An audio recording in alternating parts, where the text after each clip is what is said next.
Hello, this is book which I'm going to read from is Scottish Folk and Fairy Tales. It was one of the first books I'd ever bought on folklore and fairy tales from Scotland. It's always something I've really been interested in, like tales and folk tales and fairy tales. And I just want to read all of the fairy tales from this. I'm going to go through it in different videos and going to enjoy it. The first one's called The Milk White Dew by Elizabeth Grierson. Okay, here we go. There was once a man who got his living by working in the fields. He had one little son called Curly Locks and one little daughter called Golden Tresses. But his wife was dead, and as he had to be out all day, these children were often left alone. So as he was afraid that some evil might befall them, when there was no one to look after them, he, in an ill day, married again. I say in an ill day, for his second wife was a most deceitful woman, who really hated children, although she pretended, before her marriage, to love them. And she was so kind to them, and made the house so uncomfortable with her bad temper, that her poor husband often sighed to himself, and wished that he had left well alone, and remained a widower.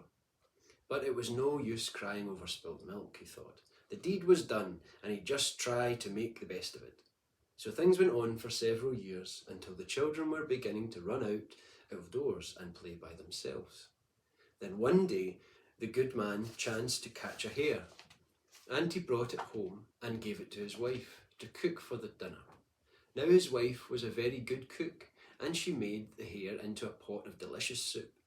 But she was also very greedy, and while the soup was boiling she tasted it till at last she discovered that it was almost gone. Then she was in a fine state of mind, for she knew that her husband would soon be coming home for his dinner, and that she would have nothing to set before him. So what do you think the wicked woman did?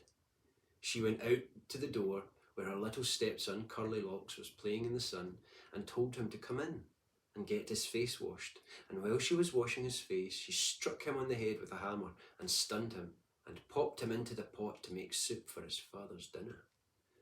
By and by the good man came in from his work, and the soup was dished up, and he and his wife and his little daughter Golden Tresses sat down to sup it up.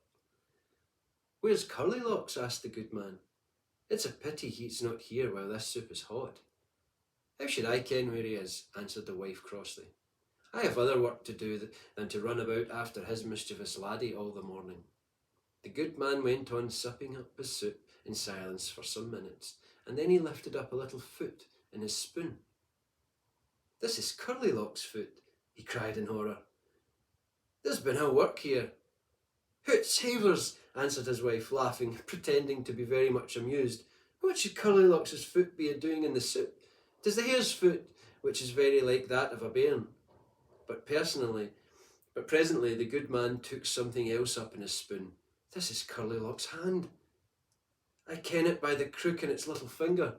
"The man's demented," retorted his wife, "not to ken the hind foot of a hare when he sees it." So the poor father did not say any more, but went away back to his work, sorely perplexed in his mind, while his little daughter Golden Tresses, who had shrewd suspicion of what had happened, gathered all the bones from the empty plates, and carrying them away in her apron, buried them beneath a flat stone, close by a white rose tree that grew by the cottage door.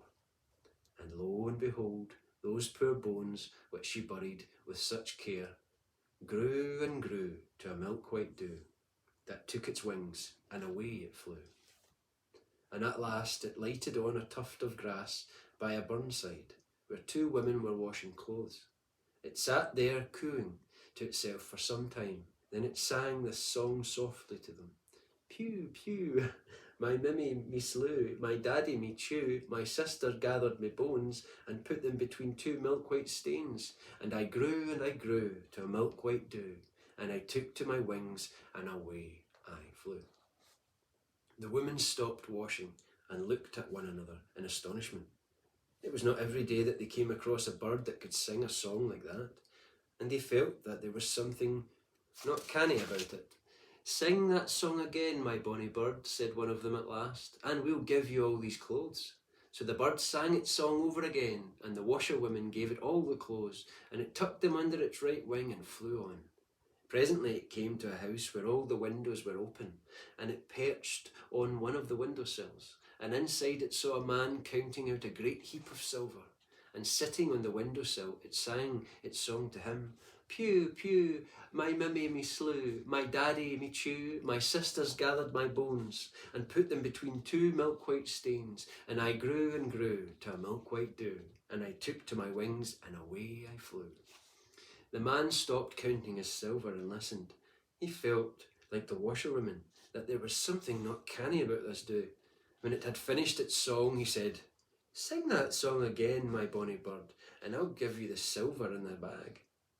So the dew sang its song over again and got the bag of silver with it tucked under its left wing. Then it flew on.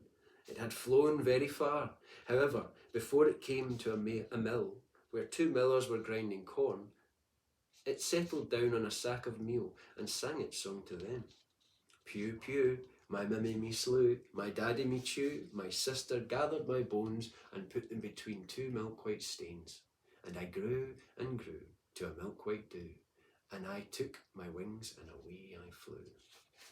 The millers stopped their work and looked at one another, scratching their heads in amazement. Sing that song over again, my bonny bird, explained both of them together when the dew had finished, and we will give you this millstone. So the dew repeated its song and got the millstone, which it asked one of the millers to lift onto its back. Then it flew out of the mill and up the valley, leaving the two men staring at in dumb astonishment.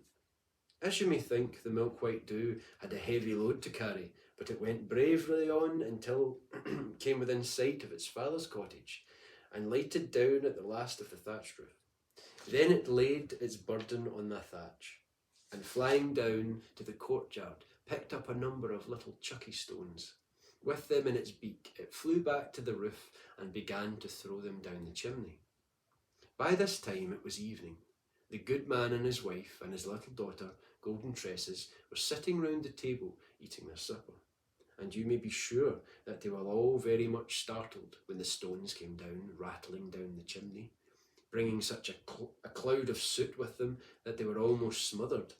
They all jumped up from their chairs and ran outside to see what the matter was, and Golden Tresses, being the lightest, ran the fastest. And when she came out of the door, the milk-white doe flung the bundle of clothes down at her feet.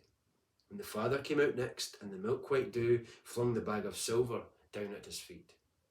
But the wicked stepmother, being somewhat stout, came out last, and the milk-white dew threw the millstone right down on her head and killed her. Then it spread its wings and flew away, and has never been seen again, but it had made the good man and his daughter rich for life.